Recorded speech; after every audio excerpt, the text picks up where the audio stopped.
ప్రభునందు ప్రియమైన వారలారా, దేవుని మహాకృపను బట్టి ఈ దినం మన జీవితాల్లో పొడిగించి మరి ఒక పర్యాయం ఆయన వాక్య భాగాన్ని ధ్యానం చేసుకునే ధన్యత మనకిచ్చినందుకు ప్రభుకే స్తుతులు స్తోత్రాలు చెల్లించుకుంటూ మిమ్మల్ని అందరినీ ప్రేమపూర్వకంగా ఈ కార్యక్రమాన్ని వీక్షించడానికి ఆహ్వానిస్తూ ఉన్నా. నిన్నటి దినాన్న మనం 6వ ముద్రను ధ్యానం చేసుకున్నాం. ఈ దినం నిజానికి 7వ ముద్రను గురించి మనం ధ్యానం చేసుకోవాలి. కానీ 7వ ముద్ర 8వ అధ్యాయంలో ప్రారంభమైతే ఉంది.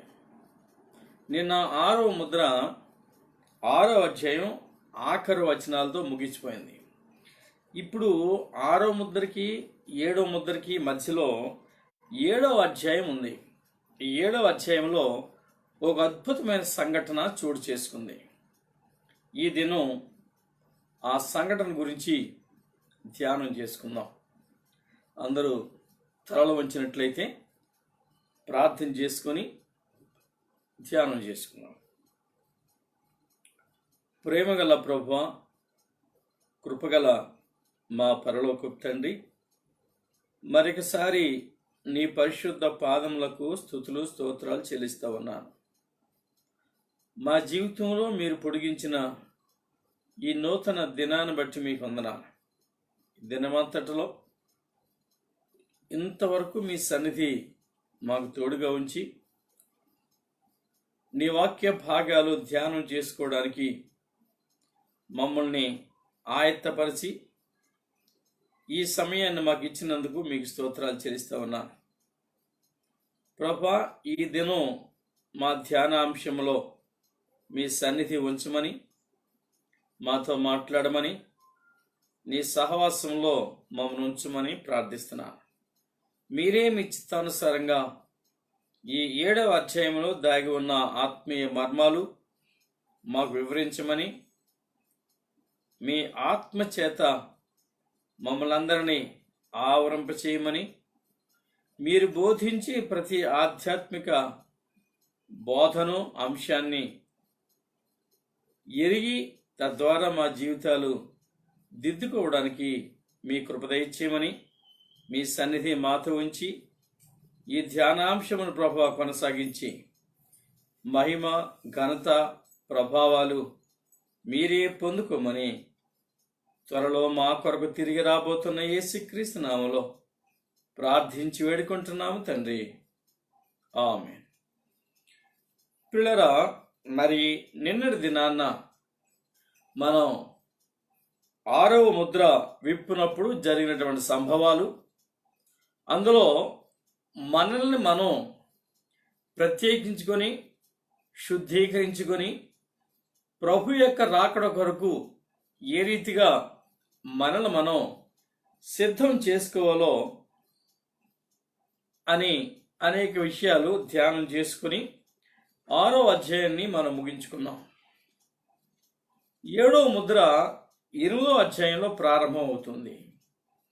ఈ రెంటి మధ్యలో 6వ అధ్యాయము 8వ అధ్యాయం మధ్యలో ఉన్న ఈ 7వ అధ్యాయంలో దేవుని సంకల్పాన్ని బట్టి ఆయన చేత ప్రత్యేకించబడి ముద్రించబడిన వారి యొక్క విషయాన్ని గురించి వ్రాయబడింది. దీనిని మనం ధ్యానించినట్లయితే దేవుని యొక్క ఏర్పాటు ఆయన బిడ్డల పట్ల ఏ రీతిగా ఉంటుందో మనకి అర్థమవుతుంది. చూడండి, 7వ అధ్యాయంలో మొదటి 3 వచనాలు చదువుకుందాం. అటు తరువాత భూమి యొక్క 4 దిక్కులలో 4 దేవదూతలు నిలిచియుండి భూమి మీదనైనను సముద్రము మీదనైనను ఏ చెట్టు మీదనైనను గాలి వేచకుండానట్లు భూమి యొక్క 4 దిక్కుల వాయువులను పట్టుకుని ఉండగా చూచితిని. మరియు సజీవుడగు దేవుని ముద్రగల వేరొక దూత సూర్యోదయ దిశ నుండి పైకి వచ్చుట చూచితిని. భూమికిని సముద్రమునకును హాని కలుగు చేయుటకై అధికారం పొందిన ఆ 4 దూతలతో ఈ దూత, మేము మా దేవుని దాసులను వారి నొసల యందు ముద్రించు వరకు భూమికైనను సముద్రముకైనను చెట్లకైనను హాని చేయవద్దని బిగ్గరగా చెప్పెను. పిల్లరా, మీరు గమనించండి, ఈ 4 దిక్కులు నిలిచి ఉన్న 4 దూతలు మనం చూస్తూ ఉన్నాం. వీరు హాని చేయడానికి భూమి మీద, సముద్రం మీద, చెట్ల మీద గాలి వేచకుండా గాలిని బిగించి గాలిని ఆపడానికి అధికారం పొందిన వాళ్ళు వీళ్ళు. పిల్లరా, గాలి అనగానే మనకి ఒక విధమైనటువంటి భావన ఇందులో మనకు కనబడుతుంది.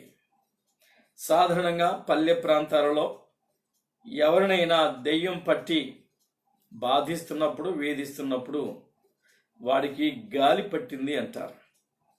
ఇలా ప్లీరా, ఈ ప్రియమైనటువంటి దేవుని సంఘాన్ని ప్రభు ఆయన చిత్తానుగుణంగా ఏర్పరచుకున్న సంఘాన్ని కాపాడుకోవడానికి, విడిపించడానికి, ముద్రించుకోవడానికి వేరొక దూతను ప్రభు ఏర్పరిచారు. ఇక్కడ ఈ 4 హాని కలిగి చేయడానికి ఏర్పరిచినటువంటి వారు అని ఉంది కాబట్టి వీళ్ళు నిజముగా దేవుని చేత ఎన్నిక చేయబడిన వారు కారు అని మనం అనుకోవాలి. అయితే మభ్యపెట్టడానికి మానవాళిని మభ్యపెట్టి దేవునికి దూరం చేయడానికి అపవాది ప్రయాసపడుతూ ఉన్నాడు గనుక వీడు అంత్యక్రీస్తు అనే పేరుతో దేవునికి వ్యతిరేకమైనటువంటి కార్యక్రమాలు చేసేవాడు గనుక ఇలా ఈ దేవునికి వ్యతిరేకమైన పని చేయటానికి వీరిని ఏర్పరిచి ఉండవచ్చు. ఏది ఏమైనా పిల్లలు, ఇక్కడ దేవుని ఏర్పాటును మనం చూడగలుగుతున్నాం. ఏమిటంటే, సజీవుడగు దేవుని ముద్ర గల ఈ దూత, ఒక దూత మనం చూస్తున్నాం. సజీవుడగు దేవుని ముద్ర గల వేరొక దూత సూర్యోదయపు దిశ నుండి పైకి వచ్చుడు చూచితిని. సూర్యోదయపు దిశ అనగానే తూర్పు దిక్కు అని మనం గమనించాలి. అది ఆ దూత తూర్పు దిక్కు నుండి పైకి వచ్చి భూమికి అలానే సముద్రానికి ఎటువంటి హాని చేయకూడదు అనేటువంటి ఆ మాట ఎరిగినటువంటి ఆ మాట మనకు చెప్పబడుతుంది. భూమికిని సముద్రమునకును హాని కలుగజేయటకై అధికారం పొందిన ఆ 4 దూతలతో ఈ దూత, మేము మా దేవుని దాసులను వారి నొసల యందు ముద్రించు వరకు భూమికైనను సముద్రముకైనను చెట్లకైనను హాని చేయవద్దని బిగ్గరగా చెప్పాను. పిల్లరా, ఈ చెప్పబడిన మాట దేవుని మాట, దేవుని ఆజ్ఞ. ఆ తదుపరి ప్రభువు వీరిని ముద్రించడానికి ఏర్పాటు చేశాడు. ఈ ముద్రించబడిన వారు 4వ వచనం నుంచి 8వ వచనం ఆఖరు వరకు వారు ఉన్నారు. 1,44,000 మంది అని ఆ లెక్క కూడా ప్రభు చెప్పాడు. పిల్లలు, ఇక్కడ మనకు విషయాన్ని గమనించాలి. ఏమి ఈ విషయం అంటే, వీరిని ముద్ర వేసే క్రమంలో గోత్రాల పేర్లు తీసుకొచ్చాడు. గోత్రాల పేర్లు తీసుకొచ్చాడు అంటే ఒక్కొక్క గోత్రం నుంచి, ఇశ్రాయేలుల 12 గోత్రాలలో ఒక్కొక్క గోత్రం నుంచి వీరు ఏర్పాటు చేయబడిన వారు. 12,000 మంది ఒక గోత్రంలో, అలా ఇంకో గోత్రంలో 12,000 మంది. మొత్తానికి ఈ 12 గోత్రాలలో 12 1,44,000 మందిని దేవుడు ఏర్పరచుకున్నట్టు, వారిని లెక్కించినట్టు ఇక్కడ మనం చూస్తా ఉన్నాం. దీనికి ముందు మనం కొంచెం ఆ విషయాన్ని మనం జ్ఞాపకం చేసుకున్నట్లయితే, ఇశ్రాయేలీలు లేక గోత్రికులు యేసయ్యను నమ్మిన వారు కారు. వారు ప్రభుని సిలువ వేసినట్టు, మెస్సయా కొరకు ఎదురు చూస్తున్నట్టు లేఖనాలు మనకు తెలియజేస్తా ఉన్నాయి. ఆ క్రమంలో వీరు ఇశ్రాయేల్ జనాంగం లేక ఈ యోధా జనాంగం అంజూరపు చెట్టు అనేటువంటి ఆ చెట్టుకు పోల్చబడినట్టుగా చూస్తున్నాం.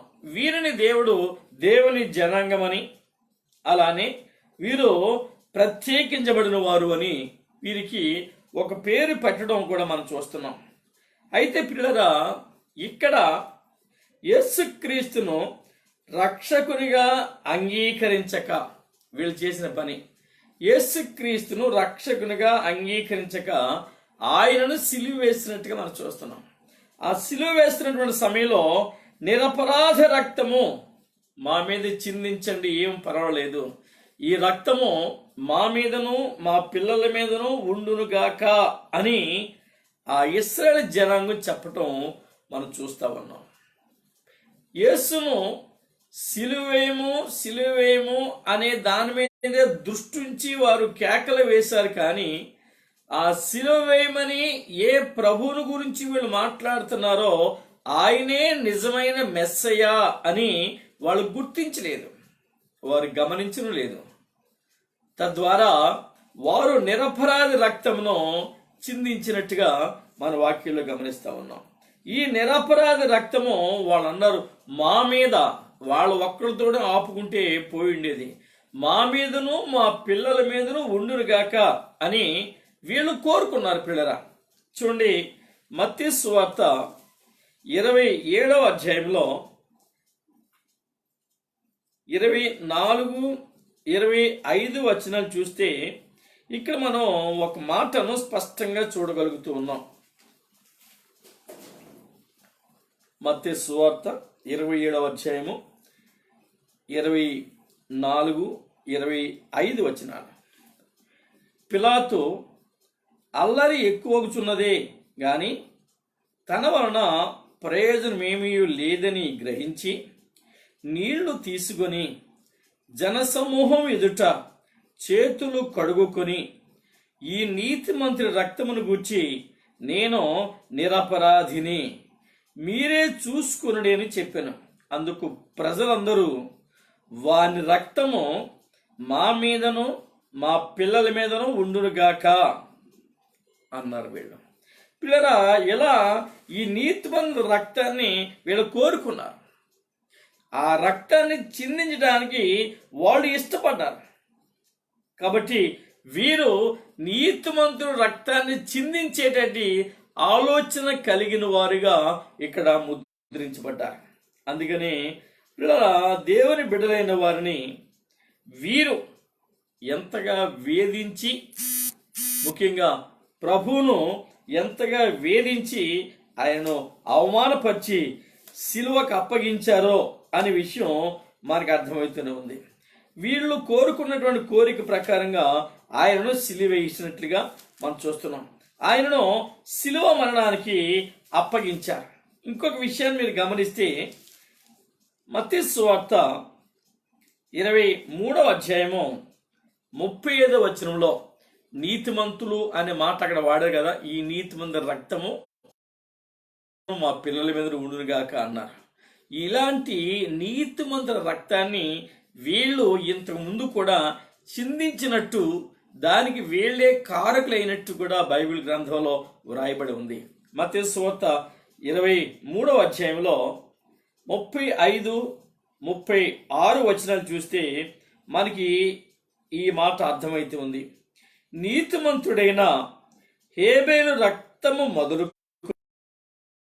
బలిపీఠమునకును దేవాలయమునకును మధ్యన మీరు చంపిన బరకీయ కుమారుడు జకరియా రక్తము వరకు భూమి పడిన నీతిమంతుల రక్తము మీ మీదికి వచ్చును ప్రభు మాట్లాడాడు.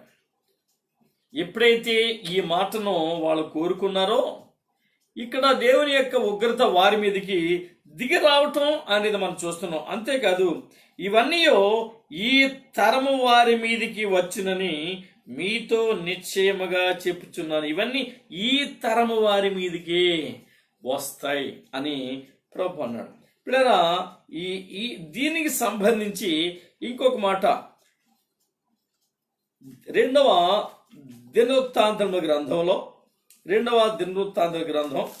24వ అధ్యాయము 20వ వచనం నుంచి 22వ వచనం వరకు మనం చదివితే, అప్పుడు దేవుని ఆత్మ యాజకుడగు యెహోయాదా కుమారుడైన జకర్యా మీదికి రాగా అతడు జనుల ఎదుట నిలువబడి, మీరెందుకు యెహోవా ఆజ్ఞలను మీరుచున్నారు?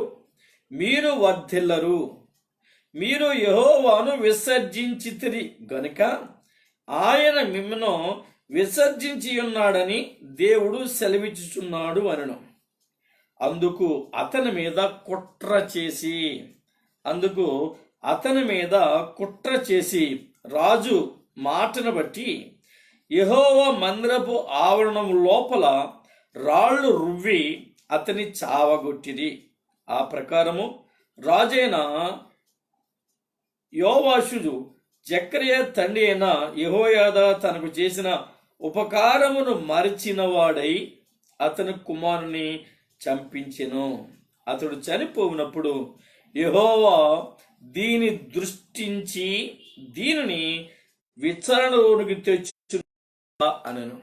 ఇలా ఇటువంటి నీతిమంతులైన వారిని రాళ్లతో కొట్టి చంపడం, రకరకాలుగా హింసించి వేధించడం, మరణానికి అప్పగించడం ఇశ్రాయేల్ జనాంగానికి అలవాటే అన్నట్టు ప్రభు ఈ అంశాన్ని జ్ఞాపకం తీస్తూ ఉన్నారు. పిల్లరా, ఇదంతా ఎందుకు ఇశ్రాయేల్ జనాంగాన్ని 144,000 మందిని విమోచించవలసి వచ్చింది అనే దాని గురించి ఇదంతా మన ముందు ధ్యానం చేసుకోవలసి ఉంది. ఎందుకంటే వారు యేసయ్యను ఎరగలేదు. మెస్సయ అని ఇంకా even today still they are waiting for Messiah కొరకు వాళ్ళు ఎదురు చూస్తున్నారు. వీళ్ళు గమనించండి. నిజానికి ఈ చరిత్రలో ఈ రక్తం, యేసయ్య రక్తం మా మీద మా పిల్లల మీద ఉండునుగాక అని వారు అన్నటువంటి ఆ మాట దాదాపు క్రీస్తు శకం 70వ సంవత్సరంలో టైటస్ అనేటువంటి అతను యూదుల పట్టణాలను కాల్చివేసి అలానే మరి నలుదిశలా వీరు చెదిరిపోయేటట్టు భయాందోళన కలిగించాడు. తద్వారా యూదులు ప్రపంచ నలుమూలలా చెదిరిపోయి దేవునికి దూరమయ్యారు. అసలు యేసయ్యనే వీళ్ళు నమ్మరు. యేసు ప్రభు యొక్క వృత్తాంతాన్ని వీళ్ళు నమ్మరు. ఆ విధంగా వారు చెదిరిపోయారు. ఈ చెదిరిపోయినటువంటి ఈ ఇశ్రాయేల్ దేశం ఎండినటువంటి అంజూరపు చెట్టుకు పోల్చబడుతూ ఉంది. మీరు దీని విషయాన్ని ఇంకా కొంచెం లోతుగా గమనించగలగాలి అంటే మత్తయి సువార్త 21వ అధ్యాయము 18, 20 వచనాల్లో ఈ చెట్టు ఎలా ఎండిపోయిందో అనేటువంటి విషయం ఇక్కడ వ్రాయబడుతూ ఉంది. ఈ ఎండిపోయినటువంటి అనుభవం మత్తయి సువార్త 21:18 నుంచి, ఉదయమందు పట్టణమునకు మరలా వెళ్ళిచుండగా ఆయన ఆకలిగొనెను. అప్పుడు త్రోవ పక్కన ఉన్న ఒక అంజూరపు చెట్టును చూసి దాని ఎదుగు రాగా దాని యందు ఆకులు తప్ప మరేమీ కనబడలేదు గనుక దాన్ని చూచి ఇక మీదట ఎన్నటికీ నీవు కాపు కాయకుందు అని చెప్పాను. తక్షణమే ఆ అంజూరపు చెట్టు ఎండిపోయింది అంటే ఆ రాజ్యం ఎండిపోయింది, అధికారాన్ని పోగొట్టుకుంది, రాజ్యం చిన్న భిన్నమైపోయింది. ఇశ్రాయేలీయులు ప్రపంచ నలుమూలలా చెదిరిపోయారు. వీరు దేవుని చిత్తాన్ని వ్యతిరేకించారు కనుక ఆ శిక్షకు, ప్రభు విధించిన శిక్షను వీరు అనుభవించవలసి వచ్చింది. అలానే పిల్లలు మన జీవితాల్లో ఏనాడైనా దేవుని యొక్క వాక్యాన్ని, ప్రభుని ఆ వాక్య సంబంధమైన అంశాలను తృణీకరిస్తే, ప్రభువుని అవమానపరిస్తే తగిన రీతిలో మనం శిక్షించబడతాము అనడానికి ఈ మాటలు మనకి కనబడుతూ ఉన్నాయి. కనుక ఏనాడు కూడా ప్రభువును నొప్పించేవాళ్ళుగా, ప్రభువును బాధించే వారంగా, ఆయన గాయాలు మరలా రేపే వారముగా ఉండకుండా ఆయనలో దొరికే ప్రేమను అందుకొని ఆ ప్రేమలో దేవుని సన్నిధిలో గడుపుతూ అందులో ఎదిగి ఆ సన్నిధిలో దొరికే ఆత్మీయ ఆనందాన్ని మనం పొందుకోవలసిన వారమించున్నాం. ఇలా ఎండిపోయిన ఈ అంజూరపు చెట్టు మరలా చిగురించవలసి ఉంది. ఇది దేవుని యొక్క వాక్యంలో మనం రాయబడుతుంది. ఎప్పుడైతే ఈ ఇశ్రాయేలీలు ప్రపంచ నలుమూలలా చెదిరిపోయారో, వీళ్ళు చిగురించాలి, మరలా వారి దేశాన్ని వాళ్ళు మరి సంపాదించుకోవాలి, స్వాతంత్రాన్ని పొందుకోవాలి అంటే క్రీస్తు రాకడ కాలములోనే, క్రీస్తు రాకడ రాబోయేటువంటి ఆ రాకడ కాలంలోనే వీరు మరలా చిగురిస్తారు. ఆ అంజూరపు చెట్టు ఎప్పుడు చిగురుస్తుందంటే వసంత కాలములో చిగురుస్తుంది అన్నాడు. అంటే ఎండ వెళ్ళిపోయి ఆ చల్లటి వాతావరణం, ఆ వసంతం వీచేటప్పుడు ఆ దినాల్లో ఆ చెట్టు చిగురుస్తుంది అన్నాడు. ఎండ అంటే వీరు పొందిన శ్రమలే. ఈ నీతిమంతుని రక్తం మా మీద ఉంచండి అని కోరుకున్నారు కదా, ఆ కోరిక ప్రకారంగా వీరు ఎప్పుడైతే తిరిగి వీళ్ళకి రాజ్యం చిగురిస్తుందో అప్పుడు వసంతకాలంలో అంజూరపు చెట్టు చిగురిస్తుంది అనేటువంటి ఆ మాటను ప్రభు మనకి మిళితం చేశాడు. చూడండి, మత్తయి సువార్త 24వ అధ్యాయంలో 32వ వచనం చూస్తే ఇక్కడ మనకు ఒక ఉపమానం చెప్పాడు ఆయన. అంజూరపు చెట్టును చూచి ఒక ఉపమానము నేర్చుకునుడి.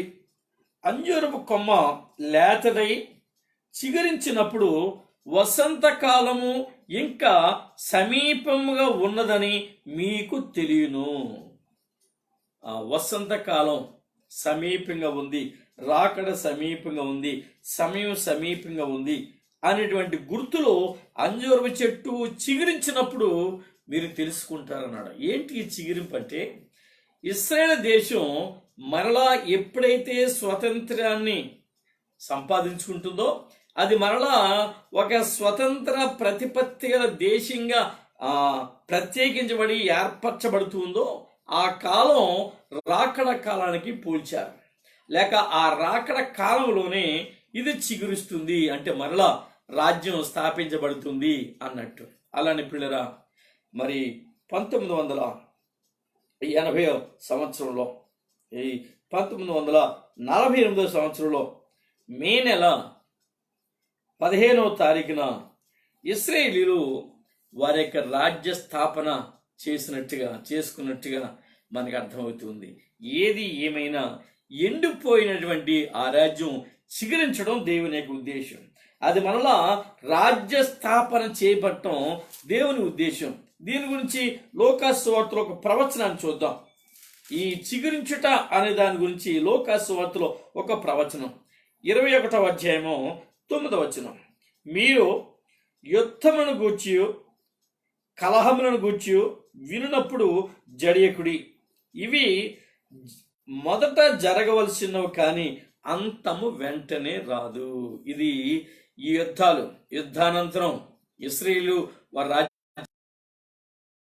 రాజ్యాన్ని వారు ఏర్పరచుకోగలిగారు. అలానే పిల్లరా, జకర్యా గ్రంథంలో కూడా దీని విషయమైనటువంటి ఆ ప్రవచనాన్ని మనం చూడగలుగుతాం. జకర్యా గ్రంథం 10వ అధ్యాయము 8వ వచనం చూస్తే ఇక్కడ కూడా ఒక ప్రవచనాన్ని ప్రభు మరి రాసి ఉంచాడు. నేను వారిని విమోచించి ఉన్నాను గనుక వారిని ఈల వేసి పిలిచి సమకూర్చుదును, మునుపు విస్తరించినట్లు వారు విస్తరించుదురు. పిల్లలది దేవుని ఏర్పాటు. ఈ కడవరి దినాల్లో ఇశ్రాయేలుని మరి ప్రభు ఒక రాజ్యంగా ఏర్పరిచాడు 48వ సంవత్సరంలో. ఆ రాజ్యంగా ఏర్పరిచి వారు మరలా అభివృద్ధి చెందుతున్నారు, మరలా విస్తరిస్తున్నారు. జ్ఞాన జ్ఞానవంతులుగా ప్రపంచంలో పేరుగాంచినటువంటి వీళ్ళు టెక్నాలజీ కానీ సైన్స్ కానీ వాట్ ఎవర్ ఎనీ సబ్జెక్ట్, వీరు దైవ జ్ఞానముతో నింపబడి ఆ సబ్జెక్ట్లో ఎంతో ఉన్నతమైనటువంటి మరి జ్ఞానాన్ని సముపార్జించుకున్నటువంటి వారు. వీరు మరి నోబెల్ ప్రైజ్ గ్రహీతలు చాలా మంది ఉన్నారు. ఏ సబ్జెక్ట్ అయినా సరే అటువంటి ఆ ఆశీర్వాదాన్ని దేవుడు వీరికి ఇచ్చాడు. అటువంటి దీవెన ప్రభు వీరికి ఇచ్చాడు. మీరు చూడండి, యెషయా గ్రంథంలో కూడా ఒక ప్రవచనం మరి కనపడతా ఉంది. 11వ అధ్యాయము యెషయా గ్రంథంలో యెషయా మొద్దు నుంచి చిగురు పుట్టును అనే మాట ఉంది కదా. అదే అధ్యాయంలో 11, 12 వచనాన్ని మనం చూస్తే, ఆ దినమున శేషించు తన ప్రజల శేషమును అష్షూరులో నుండి, ఐగుప్తులో నుండి, పత్రోసులో నుండి, కూషులో నుండి, యాలాములో నుండి, షీనారులో నుండి, హమాతులలో నుండి, సముద్ర దీపములలో నుండి విడిపించి రప్పించుటకు యెహోవా రెండవ మారు తన చెయ్యి చాచును. వారిని విడిపించి రప్పించడానికి ఆయన తన చెయ్యి చాపును. అంతేకాదు పిల్లరా, జనములను పిలుచుటకు ఆయన ఒక ధ్వజము నిలువబెట్టును. భ్రష్టులైపోయిన ఇశ్రాయేలీయులను పోగు చేయును. భూమి యొక్క 4 దిగంతముల నుండి చెదిరిపోయిన యోధా వారిని సమకూర్చును. ఈ సమకూర్చును అని, చేర్చును అని చెప్పిన ఈ ప్రవచనం వారి రాజ్య స్థాపన గురించి చెప్పినటువంటి ప్రవచనం. అలాగనే ప్రభు వీరిని సమకూర్చాడు, రాజ్యాన్ని స్థాపించాడు. వీళ్ళను మరి ప్రపంచంలో ఎన్నిక తగినటువంటి జనాంగంగా ఏర్పరిచాడు. ఇప్పుడు ఇజ్రాయేలీలు మరి ప్రపంచంలో ఒక అద్భుతమైనటువంటి స్థానాన్ని కలిగిన వారే ఉన్నారు. దేవుని సంకల్పం వారిలో నెరవేర్చబడుతుంది. దేవుని ఏర్పాటు వారిలో జరుగుతూ ఉంది పిల్లరా. అలా వీరి యొక్క అభివృద్ధిని కాంక్షించి వీరిలో ఉన్నటువంటి దైవత్వాన్ని వారికి మరలా బోధించి వారిని ప్రత్యేకింప చేయడానికి దేవుడు ఏర్పరిచినటువంటి ఏర్పాటు ఈ విషయము. చూడండి పిల్లరా, ఇర్మియా గ్రంథంలో 23వ అధ్యాయము 8వ వచనం చూద్దాం. ఉత్తర దేశములో నుండి నేను వారిని చెదరగొట్టిన దేశములన్నిటిలో నుండి వారిని రప్పించిన యెహోవానగు నా తోడని ప్రమాణము చేతులని యెహోవా సెలవిచ్చుచున్నాడు. మరియు వారు తమ దేశములో నివసింతురు.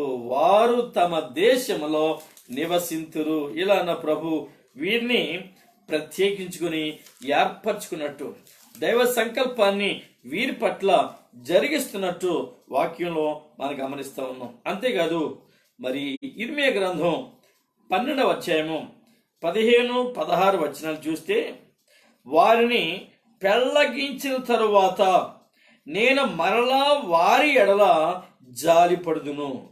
ఒక్కొక్కని తన స్వాస్యమునకును ఒక్కొక్కని తన దేశమునకును వారిని రప్పింతును. చూడండి ఎంత గొప్ప వాగ్దానం వీరి పట్ల దేవుడు జరిగించాడు. ఆ రీతిగానే వీరిని మళ్ళా పిలిచాడు, రాజ్యాన్ని ఇచ్చాడు, రాజ్యాన్ని ఏర్పరిచాడు. చుట్టూ శత్రువులు ఉన్న శత్రు దేశాన్ని అదుపులో పెట్టగలిగే శక్తి సామర్థ్యాలను ఇశ్రాయేల్ దేశానికి ఇచ్చాడు, ఇశ్రాయేలుకి ఇచ్చాడు. వారిని ప్రభు ప్రత్యేకించుకుని వారిని ఏర్పరచుకుని వారి ఎడల తన ప్రేమను కనపరుస్తూ ఉన్నాడు. అయినా వీళ్ళు ఈయనే మెస్సియా అని ఎరగలేదు. వీరికి ఆ జ్ఞానోదయం కలగలేదు.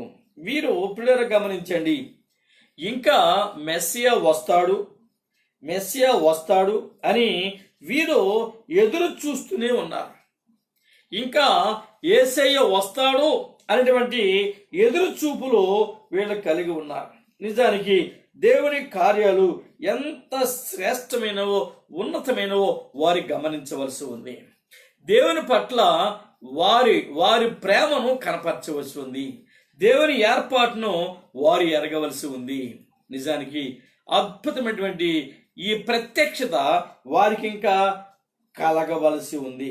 అందుకని పిల్లరా, వీరు ప్రపంచంలో దేవుని జ్ఞానంతో నింపబడిన బిడ్డలు. ఇప్పుడు మరలా మనం ధ్యానాంశములోనికి అంత్యక్రీస్తు 6వ ముద్ర విప్పినప్పుడు మనుష్యుల్ని ఎలా మభ్యపరిచి ఎలా వారిని లోపరుచుకోవడానికి ప్రయత్నం చేశాడో, వీరు ఎలా కొండల మీద బండలలోని దాక్కుని మా మీద పడి మమ్మల్ని కప్పండి కాపాడండి అని ప్రార్థించారో ఆ అంశానికి వెళితే, వీరు అపవాది చేత మోసపరచబడినటువంటి జనాంగం చాలా ఉంది. ఇంకా ప్రపంచంలో అంత్యక్రీస్తు మనం 6 ముద్రలు చూసాం. ఇందులో మొదటి ముద్ర చూసినప్పుడు తెల్లని గుర్రాన్ని మనం గమనించాం. ఈ తెల్లని గుర్రం తాత్కాలికమైన సమాధానాన్ని నెమ్మదిని గూర్చి ప్రకటించడం మనం గమనిస్తున్నాం. తాను ఒక్కడే ఈ భూమి మీద సమాధానాన్ని స్థాపించగలడు అనేటువంటి ఆ మాట వాడు లోకంలోనికి తీసుకుని వెళ్ళగలిగాడు. అఫ్ కోర్స్ 2వ ముద్ర విప్పినప్పుడు మరి ఆ భయంకరమైన ఎర్రని గుర్రం రావటం, అలా యుద్ధాలు చేయటం, నల్లని గుర్రం రావటం, అలానే కరువులు, పాండురవర్ణ గుర్రం రావటం, యుద్ధం, కరువు ఇవన్నీ మిళితమై భయంకరమైన పరిస్థితులు ఏర్పడటం, ఇవన్నీ మనం గమనించాం. అయితే ఇక్కడ ఇశ్రాయేలు జనాంగం ఎరగవలసింది ఏంటంటే, సంఘము ఆధ్యాత్మిక స్థితి యేసయ్య అనే విషయాలు వీరికి తెలవు. కాబట్టి వీరు ఇంకా ఆ పాత నిబంధన కాలమానం ప్రకారంగానే ధర్మశాస్త్రం ప్రకారంగానే వీళ్ళు జీవిస్తూ ఉన్నారు. కానీ ఒక విషయాన్ని వీరు గమనించలేదు. చూడండి, తెస్సలోనిక సంఘంలో ఈ మాటను పౌలు గారు వారికి జ్ఞాపకం చేశాడు. 2వ పత్రిక తెస్సలోనిక సంఘానికి రాసిన 2వ పత్రికలో 2వ అధ్యాయము 2-4 వచనాలు చూసినట్లయితే ఇక్కడ ఈ అపవాది గురించి ఒక మాట రాయబడి ఉంది. మీరు త్వరపడి చంచల మనస్కులు కాకుండవలననియు బెదరకుండవలననియు మన ప్రభువైన యేసుక్రీస్తు రాకడను బట్టి మనము ఆయన యొద్ద కూడుకొనుటను బట్టి మిమ్మును వేడుకొనుచున్నాము. మొదట భ్రష్టత్వము సంభవించి, గమనించండి, మొదట భ్రష్టత్వము సంభవించి నాశన పాత్రుడగు పాప పురుషుడు బయలుపడితేనే కాని ఆ దినము రాదు. ముందు నాశన పుత్రుడు, పాపపుత్రుడు, ఈ భ్రష్టుడు బయలుపరచబడాలి. ఈ బయలుపరచబడాలి అంటే సంఘం ఎత్తబడినప్పుడు వీడు బయలుపరచబడతాడు. సంఘం ఎత్తబడినప్పుడు వీడు బయలుపరచబడతాడు. అప్పుడే అంత్యక్రీస్తు లోకానికి పరిచయం అవుతాడు. మీరు గమనించిన ప్రియులారా, అప్పుడు మనం ఒక మంచి ఆత్మీయ బలాన్ని మనం పొందుకున్న వారమై అంధకార శక్తులతో పోరాటం చేయవలసినటువంటి పరిస్థితులు లోకములోనికి రాబోతున్నాయి. అంత్యక్రీస్తు అపవాది వారి యొక్క ఉనికిని చాటుకోవడానికి ప్రయాసపడేటువంటి దినాలు రాబోతున్నాయి. అందుకని పిల్లరా, ఎఫెసీ పత్రికలో 6వ అధ్యాయము మరి 12వ వచనం నుంచి మనం చూస్తే ఇక్కడ ఒక మాట ప్రభు రాశాడు. ఎలాగనగా మనము పోరాడునది శరీరుతో కాదు గాని ప్రధానులతోనూ అధికారులతోనూ ప్రస్తుత అంధకార సంబంధులకు లోకనాథులతోనూ ఆకాశ మండలమందున్న దురాత్మల సమూహములతోనూ పోరాడుచున్నాము. దురాత్మ ఇప్పుడు ఆకాశ మండలములో ఉంది. గమనించండి, సంఘం ఎత్తబడే సమయంలో పిల్లరా, సంఘము భూలోకంలో నుంచి ఎత్తబడినప్పుడు సంఘంతో పాటు పరిశుద్ధాత్మ దేవుడు కూడా ఎత్తబడతాడు. ప్రభు తండ్రి ఇంటి నుంచి మధ్యాకాశానికి వస్తే, వివాహ స్థలానికి వస్తే, భూమి మీద నుంచి ఈ సంఘం ఎత్తబడి ఇద్దరు మధ్యాకాశం లాంటి వివాహం జరిగే స్థలంలో కలుసుకుంటారు. అక్కడ వివాహం జరుగుతుంది. 7 సంవత్సరాలు వివాహం జరుగుతుంది. భూమి మీద 7 సంవత్సరాలు ఆ శ్రమ జరుగుతుంది, శ్రమ జరుగుతుంది. ఈ శ్రమ జరిగే క్రమంలోనే అపవాది మానవాళిని మోసం చేయడానికి ప్రయాసపడతాడు. వీడి మోసం ఎలా ఉంటుందంటే, నేనే మెస్సియాను అని వారికి బోధిస్తాడు. యూదులు ఇతనే మెస్సియా అనుకుని నమ్ముతారు. నమ్మి వారు మరి మెస్సియా అని పిలువబడుతున్నటువంటి ఈ అంత్యక్రీస్తును మరి వెంబడిస్తున్నారు. వీరు జ్ఞాపకం చేసుకున్నారు. పిల్లలు మీరు గమనించండి, ఇలా ఎప్పుడైతే వీడు తన పనులు వారికి తప్పుడు విషయాలు బోధించి వీడు మభ్యపరుచుకుంటున్నాడో వాడి కాలక్షేపం జరిగిపోతుంది. 3.5 సంవత్సరాలు ఈ విధంగా వీళ్ళని మభ్యపరుస్తూ ఉంటాడు. అలా మభ్యపరిచిన తర్వాత ఒక విషయం జరుగుద్ది. చూడండి, మత్తయి సువార్త 24వ అధ్యాయము 15వ వచనంలో ఒక మాట ఉంది. ఈ మాట ఆల్రెడీ ప్రవచనమే. ఇది దానియేలు గ్రంథంలో ప్రవచనమే ఇది. కానీ ఇక్కడ మనం చూద్దాం దీన్ని. కాబట్టి ప్రవక్త అయిన దానియేలు ద్వారా చెప్పబడిన నాశనకరమైన హేయ వస్తువు పరిశుద్ధ స్థలమందు నిలుచుట మీరు చూడగాని చదువువాడు గ్రహించుగాక. గమనించండి, ఈ అంత్యక్రీస్తు యూదులను లేక ఇశ్రాయేల్ జనాంగాన్ని మభ్యపరిచి అతనే మెస్సియా అని నమ్మబలికి వారిని మోసం చేస్తూ 3.5 సంవత్సరాలు వాడిని వెంబడించేటట్టు కార్యక్రమాలు దిద్దుకున్నాడు, ఏర్పరచుకున్నాడు. అయితే ఎప్పుడైతే హేయమైన వస్తువు విగ్రహం దేవుని ఆలయంలో పెట్టబడిందో వీళ్ళకి వెంటనే దానియేలు గ్రంథంలో రాయబడి ఉన్న ఆ మాట వీరి జ్ఞాపకం వస్తుంది. హేయమైన వస్తువు, నాశనకరమైన హేయ వస్తువు పరిశుద్ధ స్థలమందు నిలబెట్టబడుతుంది, చదివేవాడు ఈ విషయాన్ని గ్రహించాలి అన్నాడు దేవుడు. పిల్లరా, ఈ విధంగా అపవాది ఆ కార్యాన్ని జరిగిస్తాడు. ఎందుకంటే యూదులకి విగ్రహారాధన పడదు, విగ్రహాలని పడదు వాళ్ళకి. మీరు ఒకవేళ కావాలంటే ద్వితీయోపదేశకాండం 17వ అధ్యాయము 2 నుంచి 5 వచనాల వరకు మీరు చదువుకుంటే అందులో విగ్రహాలని దేవుడు మరి ఖండించాడు. ఇశ్రాయేలు విగ్రహాలను తిరస్కరించారు. కాబట్టి వీళ్ళు అనుకుంటారు ఇది హేయమైన వస్తువు, నాశనకరమైన వస్తువు, ఇది పరిశుద్ధ స్థలంలో ఎందుకు నిలబెట్టబడుతుంది అనే ఆలోచనతో వీళ్ళు అనుమానంతో వాడి మీద తిరుగుబాటు చేస్తారు. పిల్లరా, ఆ తిరుగుబాటు మరి చేసిన కారణంగా వాడు తన యొక్క ఆధిపత్యాన్ని పోగొట్టుకుంటాడు. ఇశ్రాయేలు యొక్క అలవాటు ఏంటంటే, ఎప్పుడైనా వీళ్ళు అనుకున్న విషయాలలో తేడా వస్తే, కష్టాలలో దుఃఖంలో వారు నెమ్మది లేనప్పుడు కొండలకు వెళ్ళి ప్రార్థన చేసుకునేటువంటి అలవాటు వీళ్ళకుంది.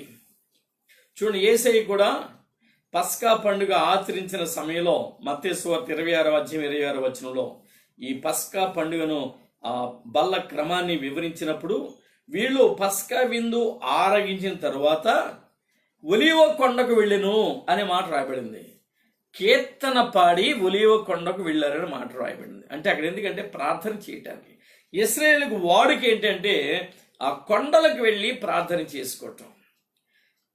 అలానే ప్రియులరా, ఎప్పుడైతే ఈ నాశనకరమైన హేయ వస్తువు దేవాలయంలో నిలబెట్టబడిందో వీళ్ళకి అనుమానం వచ్చి వీడిని ఎదిరించి వారు మరి ప్రార్థన చేసుకోవడానికి కొండలకు వెళ్ళిపోతారు. కొండలకు వెళ్ళి ప్రార్థన చేయడానికి వెళ్తారు. అక్కడ పిల్లరా వీళ్ళకి న్యూ టెస్టమెంట్ దొరుకుతుంది.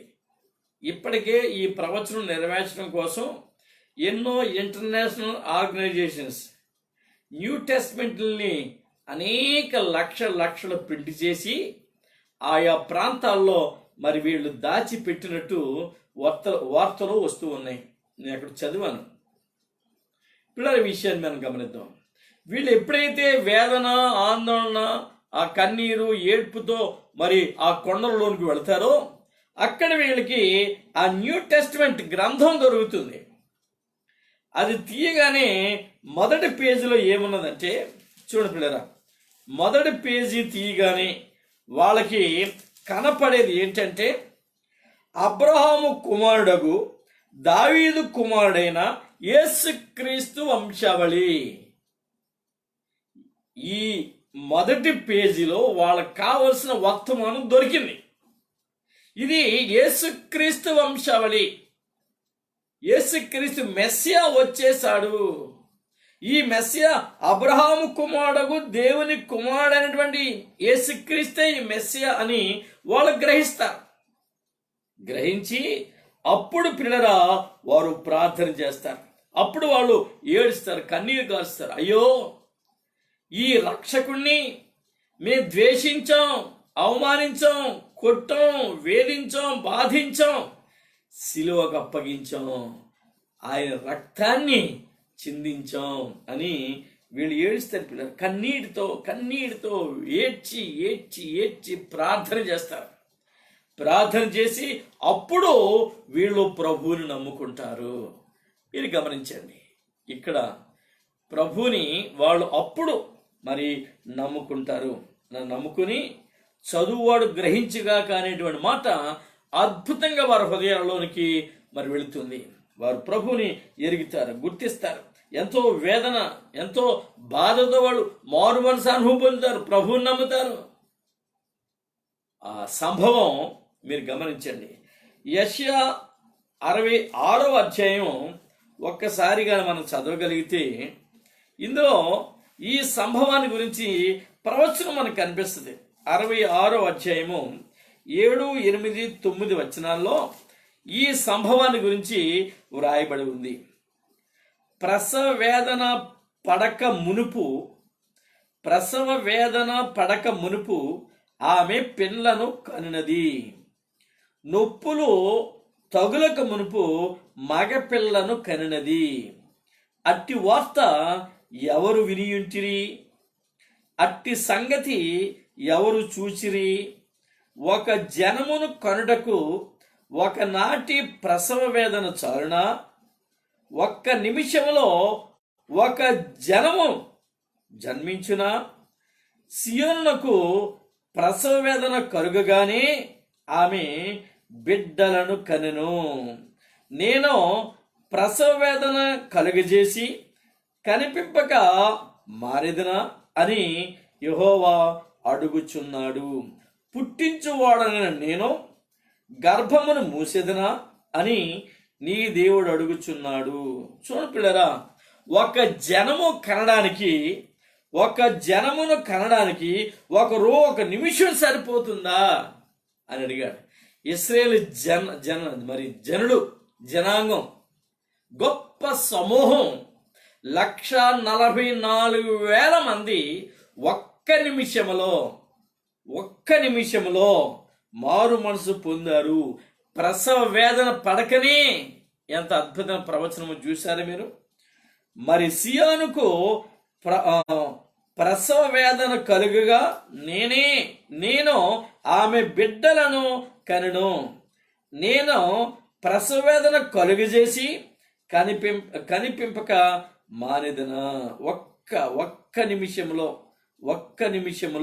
ఎంత చక్కటి మాట.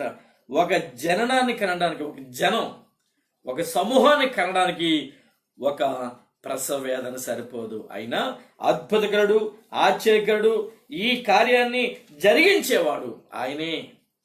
ఆ కార్యము మరి జరిగించి వారి మీద ముద్ర వేయడానికి ఏర్పాట్లు చేశాడు. వారిని ముద్రించడానికి, వారిని తన ప్రియులుగా అంగీకరించడానికి, వారి కార్చిన కన్నీటిని మరి ప్రభు జ్ఞాపకం చేసుకొని అద్భుతమైనటువంటి ఆత్మీయ జీవితాన్ని వాళ్ళకు కలిగి చేయడానికి ప్రభు ఏర్పాటు జరిగించాడు. ఈ ఏర్పాటే ఇప్పుడు మనం చదువుతున్నటువంటి ప్రకటన గ్రంథంలో 7వ అధ్యాయము.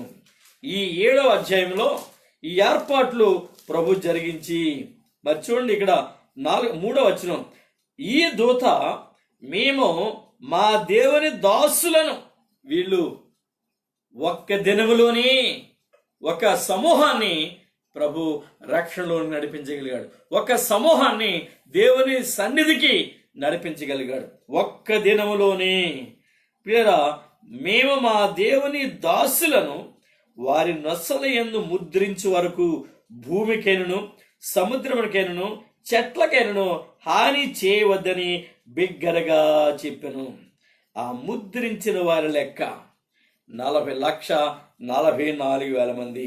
యూదా గోత్రములో 12,000 మంది, అలానే రూబేను గోత్రములో, గాదు గోత్రములో, ఆషేరు గోత్రములో, నఫ్తాలి గోత్రములో, మనషే గోత్రములో, షిమియోను గోత్రములో, లేవి గోత్రములో, ఇశ్శాఖారు గోత్రములో, జెబూలూను గోత్రములో, యోసేపు గోత్రములో, బెన్యామీను గోత్రములో 12 1,44,000 మంది మరి ప్రభులో వీరు ముద్రించబడ్డారు. పిల్లరా, 8వ వచనం వరకు ఈ సంఘటన మనం చూస్తున్నాం. వీరే ఇశ్రాయేలు జనాంగం. ఈనాడు ఈ ప్రపంచంలో భూభాగంలో ఇశ్రాయేలు దేశం నిలబడగలిగిందంటే అది దేవుని యొక్క వాగ్దానమే. లేకపోతే చుట్టూ దాదాపుగా 40 దేశాలు ఉన్నాయి, శత్రు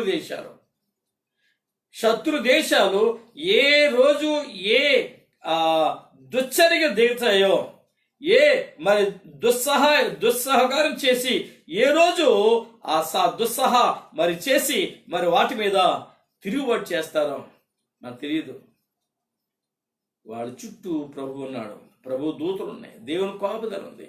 ఈ దేశాన్ని దేవుడు ప్రత్యేకించుకున్నాడు. నా ప్రజలు చూజన్ పీపుల్ అన్నాడు. ఇటువంటి ఆశ్చర్యకరమైన కార్యాలు చేస్తూ వారిని దాచి ఉంచాడు. ప్రభు తన హస్తాల కింద దాచి ఉంచాడు. పిల్లరా, వారి యొక్క దేశాన్ని ప్రభు ఏర్పరిచాడు.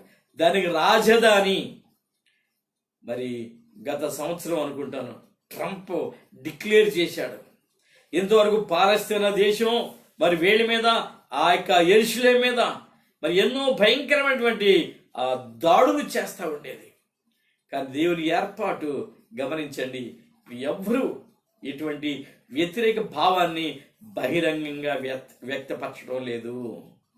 విషయాన్ని గమనిద్దాం. ఎవడు సాహసించి వీరి మీదకి యుద్ధానికి వెళ్ళడానికి ఎవరికి ధైర్యం సరిపోవటం లేదు. ఆలోచిస్తున్నారు. 40 దేశాలు ఏకమై మూకుమ్మడిగా వీరి మీద పడినా వారు ఏమీ చేయలేని స్థితిలో ఉన్నారు. ఎందుకంటే దేవుని మరి ఆ శక్తి ప్రభావాన్ని వారు పొందుకుంటున్నారు. 4 దూతలు వచ్చి అక్కడ మనం చూస్తున్న ప్రారంభంలో భూమి యొక్క 4 దిక్కులలో 4 దూతలు నిలబడి భూమి మీదనైనను సముద్రం మీదనైనను ఏ చెట్టు మీదైనా గాలి వీచకుండా గాలిని బంధించే అధికారం కలిగిన వాళ్ళు వచ్చారు. కానీ దేవుని మహాకృపలో, దేవుని అనాది సంకల్పాన్ని బట్టి సజీవుడకు దేవుని యొక్క ముద్ర కలిగిన వేరొక దూత ఇక్కడ 4 రాలా, ఒక్క దూతే దేవుని పక్షంగా మరి వచ్చి కార్యం జరిగించింది. పిల్లరా, ఆ దూత వచ్చి పరిశుద్ధులైన వారిని, ప్రభు కొరకు ఏర్పాటు చేయబడిన వారిని మరి ముద్రించే వరకు, మా దేవుని దాసులను వారి నొసల యందు ముద్రించే వరకు భూమికైనను సముద్రముకైనను చెట్లకైనను ఏ హాని చేయవద్దని బిగ్గరగా చెప్పటం మనం చూస్తున్నాం. వెంటనే ముద్ర ప్రారంభమైంది. 1,44,000 మందికి ఆ ముద్ర వేయటం మనం చూస్తున్నాం. పిల్లరా, ఆ తదుపరి 9వ వచనం నుంచి మరి 17వ వచనం వరకు దైవచిత్తమైతే రేపటి దినాన మనం ధ్యానం చేసుకుందాం. ఆ 7వ ముద్ర అంటే ఏంటో సోమవారం దినాన 7వ ముద్రను గురించి మనం ధ్యానం చేసుకుందాం. మరి ఈ దినం ఇశ్రాయేలు జనాంగానికి రక్షణ భాగ్యం దొరికిన దినం, సందర్భం వాక్యంలో మనం చూస్తున్నాం.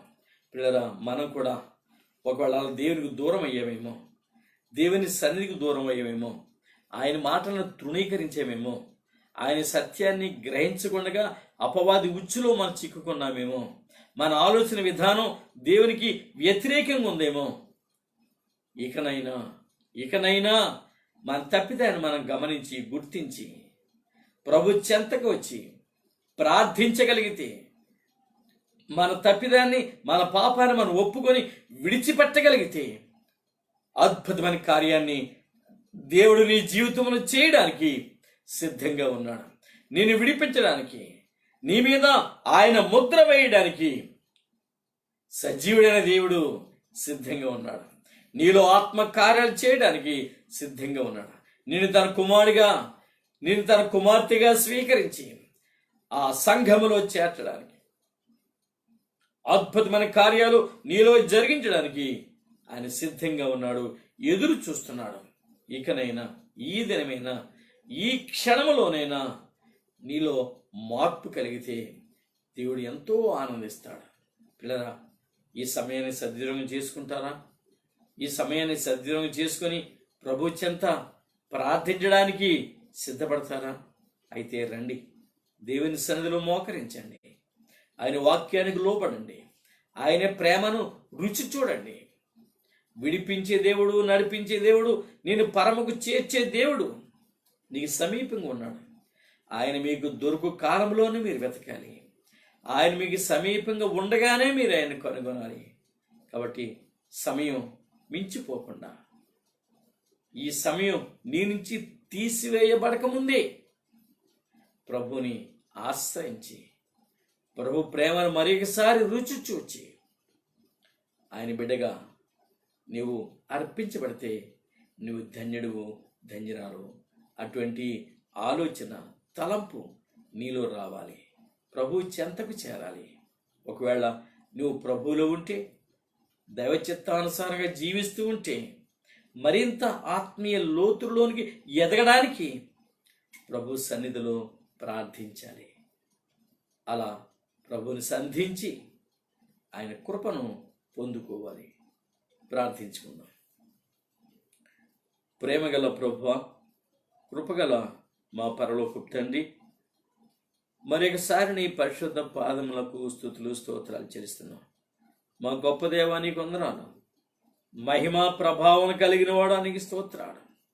నైనా ఇశ్రాయేలు యొక్క రక్షణ గురించి, విడుదల గురించి, విమోచన గురించి మాతో మాట్లాడిన విధానం బట్టి మీ స్తోత్రాలు. అలా ఎవరైనా ఈ వాక్య భాగాలు విన్న బిడ్డలలో నీకు దూరమైన వారు ఉంటే, నిన్ను ఎరగని వారు ఉంటే, నీ ప్రేమను తృణీకరించిన వారు ఉంటే ప్రభువా, వారిని తండ్రి మీ సన్నిధికి నేను నడిపించగల దేవుడు అని ప్రార్థన చేస్తున్నాను. కృప చూపండి. అలానైనా సంఘములో అనేకులు ప్రభు నీ చెంతకు రావడానికి మీ సంకల్పాన్ని నేను నెరవేర్చమని ప్రార్థిస్తున్నాను.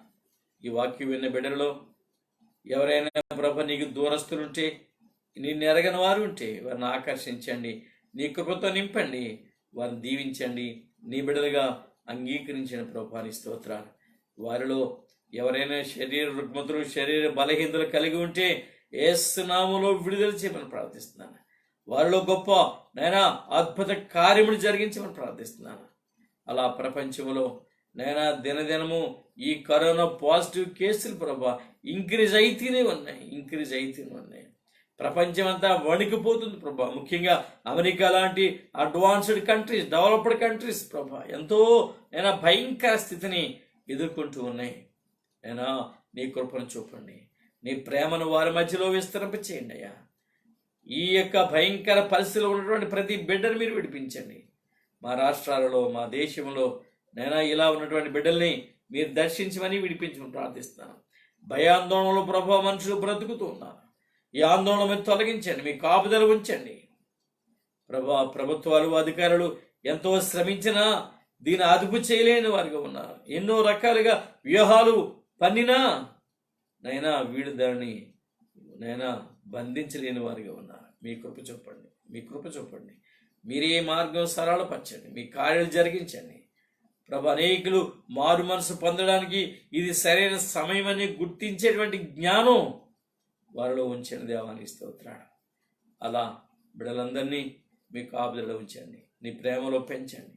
మీ చిత్తమైతే మరొకసారి ప్రభు రేపటి దినం మీ ఇలాగను కూడుకునే పర్యంతం మీ కాపుదల, మీ ప్రసన్నత మా మీద ఉంచండి. మమ్మల్ని బలపరచండి, మీ కృపతో నింపండి. విత్తబడిన వాక్యాన్ని విన్నవారి హృదయాలలో నూరంతలుగా ఫలించే కృప దయచేయండి. విన్న వాక్యాన్ని విడిచిపెట్టక, అపవాది ఎత్తుకుపోయేలాగా వారి తండ్రి ఉండక, అజ్ఞానంలో అవిధేయులుగా ఉండక ప్రభా నీ వాక్యం వారి హృదయంలో ఫలించేటట్టు మీ కృప చూపమని ప్రార్థిస్తున్నాను. విన్న బిడ్డలందరిని బట్టి మీకు వందనాలు, వారి కుటుంబాల బట్టి మీకు వందనాలు. వారిలో మీ కృప చూపి మీరే వారిని ప్రభా అనేక రీతులుగా జ్ఞాపకం చేసుకుని మీ అద్భుతమైన కార్యములను జరిగింపచేయమని కూడా ప్రార్థిస్తూ ఉన్నాను. మీరే మమ్మల్ని ప్రభ నీ కాపుదలలో ఉంచి మీ చిత్తానుసారంగా నడిపింపు చేసి మహిమ ఘనత ప్రభావాలు మీరే పొందుకోమని త్వరలో మా కొరకు తిరిగి రాబోతున్న యేసుక్రీస్తు నామములో ప్రార్థించి వేడుకుంటున్నాము తండ్రి. ఆమేన్. మన ప్రభువైన యేసుక్రీస్తు కృపయు, తండ్రి అయిన దేవుని ప్రేమయు, పరిశుద్ధాత్మ దేవుని యొక్క అన్యోన్య సహవాసం ఇప్పుడు ఎల్లప్పుడూ సదాకాలం మనందరికీ తోడుగా ఉండి నడిపింప చేయనుగాక. ఆమేన్. స్తోత్రం. Praise the Lord. Praise the lord.